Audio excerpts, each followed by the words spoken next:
ଆସନ୍ତୁ ମାଛ ତରକାରୀ ନୂଆ ଶୈଳୀରେ ବନେଇବା। ସୋରିଷ ମସଲା ଦେଇକି ଆମେ ଆଜି ମାଛ ତରକାରୀ କରିବା। ନମସ୍କାର, ମାମାସ୍ ଓଡ଼ିଆ କିଚେନ୍ ଚ୍ୟାନେଲକୁ ଆପଣମାନଙ୍କୁ ବହୁତ ବହୁତ ସ୍ୱାଗତ। ମୋ ଚ୍ୟାନେଲରେ ଯଦି ନୂଆ ଅଛନ୍ତି ଲାଇକ୍ ଆଣ୍ଡ ସବସ୍କ୍ରାଇବ୍ କରନ୍ତୁ। ମାଛ କରିବା ପାଇଁ ମସଲା ଆମେ ରେଡ଼ି କରିବା।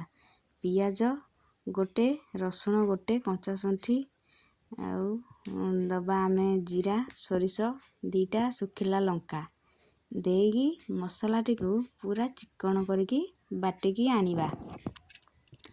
ମସଲାଟିକୁ ଚିକ୍କଣ କରିକି ବାଟିକି ନ ଆଣିଲେ ଆମକୁ ତରକାରୀ କରିବାରେ ଭଲ ଲାଗିନଥାଏ, ତରକାରୀଟା ବି ଭଲ ଦେଖାଯାଇନଥାଏ। ତେଣୁକରି ଆମେ ମସଲାଟିକୁ ବହୁତ ଚିକ୍କଣ କରି ବାଟିକି ଆଣିବା। ଏଠି ମାଛ ପରିଷ୍କାରରେ ଧୋଇଦେବା।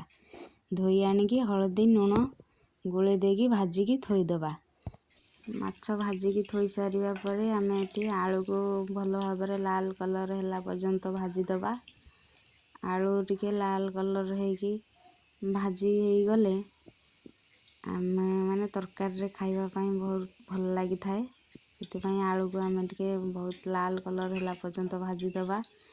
ତାପରେ ତେଲ ବସେଇକି ଆମେ ଫୁଟଣ ପକାଇଦେବା, ତେଜପତ୍ର ପକାଇଦେବା ଆଉ ପିଆଜ ପକାଇଦେବା। ଦୁଇଟା ପିଆଜକୁ ମୁଁ ଚୁନ ଚୁନ କରି କାଟିକି ରଖିଥିଲି, ତାକୁ ମୁଁ ପକାଇଦେଲି। ପକାଇ ଦେଇ ସାରିବା ପରେ ତାକୁ ଆମେ ଭଲ ଭାବରେ ଟିକେ ଜାରିଦେବା। ପିଆଜକୁ ଭଲ ଭାବରେ ଏକର ଏକର କରିକି ଆମେ ଜାରିଦେବା। ପିଆଜର ଯେମିତି କଞ୍ଚା ସ୍ମେଲ୍ଟା ପଳେଇଯିବ, ଆମେ ସେମିତି ହିଁ ଜାରିଦେବା। ଜାରି ଦେଇକି ଆମେ କ'ଣ କରିବା ନା ଆମେ ତା ଦେହରେ ଆପଣମାନେ ଚାହିଁଲେ ବି ଲୁଣ ପକାଇ ପାରନ୍ତି। ଲୁଣ ପକାଇଲେ ପିଆଜଟା ଜଲ୍ଦି ଜାରି ହେଇଯାଇଥାଏ। ଲୁଣ ବି ଆପଣମାନେ ପକାଇ ଦେଇପାରିବେ। ଏଠି ଦେଖନ୍ତୁ ପିଆଜ ଟିକେ ଲାଲ କଲର୍ ହେଇ ଆସିଲାଣି। ଦେଖନ୍ତୁ ମୁଁ ଏଠି ସ୍ୱାଦ ଅନୁସାରେ ଲୁଣ ପକାଇଦେଲି। 2 ଚାମଚ ଲୁଣ ମୁଁ ପକାଇ ଦେଉଛି। ପିଆଜଟା ଭଲ ଭାବରେ ଜଲ୍ଦି ଜାରି ହେଇଯିବ। ପିଆଜଟା ଜାରି ହେଇସାରିଲା ପରେ ଦେଖନ୍ତୁ ମୁଁ ଏଠି ମସଲା ପକାଇଦେଲି।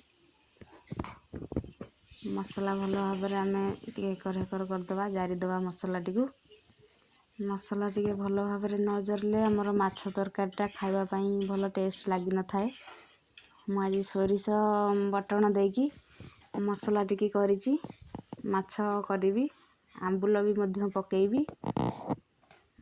ଆପଣମାନେ ଏମିତି ଥରେ କରନ୍ତୁ, ଖାଇକି ଦେଖନ୍ତୁ କେମିତି ଲାଗୁଛି। ଆପଣମାନେ କମେଣ୍ଟ ମାଧ୍ୟମରେ ନିଶ୍ଚୟ ଜଣାଇବେ। ଆପଣମାନେ ଜଣାଇଲେ ମୁଁ ବହୁତ ଖୁସି ହେବି। କେଉଁଠୁ କହୁଛନ୍ତି, କେଉଁଠୁ ଦେଖୁଛନ୍ତି ଆପଣମାନେ କମେଣ୍ଟରେ ବି ନିଶ୍ଚୟ କହିବେ। ଏଠି ଦେଖନ୍ତୁ ମୋର ମସଲା ଟିକେ ଜାରି ହେଇ ଆସିଲାଣି। ତେଲ ବି ଚାରି ସାଇଡ଼ରୁ ବାହାରି ଆସିଲାଣି। ତା ମାନେ ମସଲାଟି ଭଲ ଭାବରେ ଆମର ଜରିଗଲାଣି।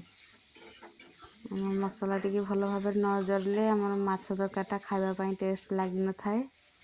ଭଲ ଭାବରେ ଆମେ ମସଲାଟିକୁ ଆମେ କଷିଦେବା। ଯେତେ କଷି ହେବ ମସଲା ଆମର ଖାଇବା ପାଇଁ ସେତେ ଟେଷ୍ଟ ଲାଗିଥାଏ। ତାପରେ ଆମେ ଘୋଡ଼େଇ ଦେବା। ଘୋଡ଼େଇ ଦେଇକି ଟିକେ ଜାରିଦେବା।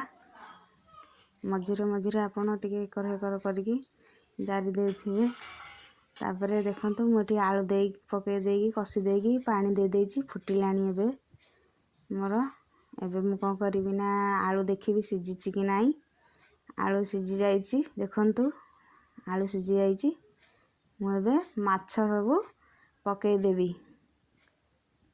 ମାଛ ପକାଇ ଦେଇକି ଟିକେ ଫୁଟିବା ପାଇଁ ଛାଡ଼ିଦେବି। ମାଛଟା ଟିକେ ତରକାରୀ ସହିତ ତାର ହଳଦୀ ଲୁଣ ସବୁ ଭଲ ଭାବରେ ହେଇଯିବ। ମାଛ ଟିକେ ପକାଇଦେବି।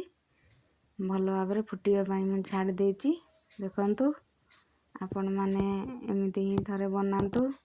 ମୋତେ ନୂଆ ନୂଆ ଭିଡ଼ିଓ ଦେଖିବା ପାଇଁ ମୋ ଚ୍ୟାନେଲକୁ ଲାଇକ୍ ଆଣ୍ଡ ସବସ୍କ୍ରାଇବ୍ କରନ୍ତୁ। ଲାଇକ୍ ସବସ୍କ୍ରାଇବ୍ କଲେ ମୋ ଯେତେକ ନୂଆ ନୂଆ ଭିଡ଼ିଓ ମୁଁ କରିବି ଆପଣମାନଙ୍କ ପାଖରେ ପହଞ୍ଚି ପାରିବ, ଆପଣମାନେ ଦେଖିପାରିବେ। ତେଣୁକରି ଲାଇକ୍ ଆଣ୍ଡ ସବସ୍କ୍ରାଇବ୍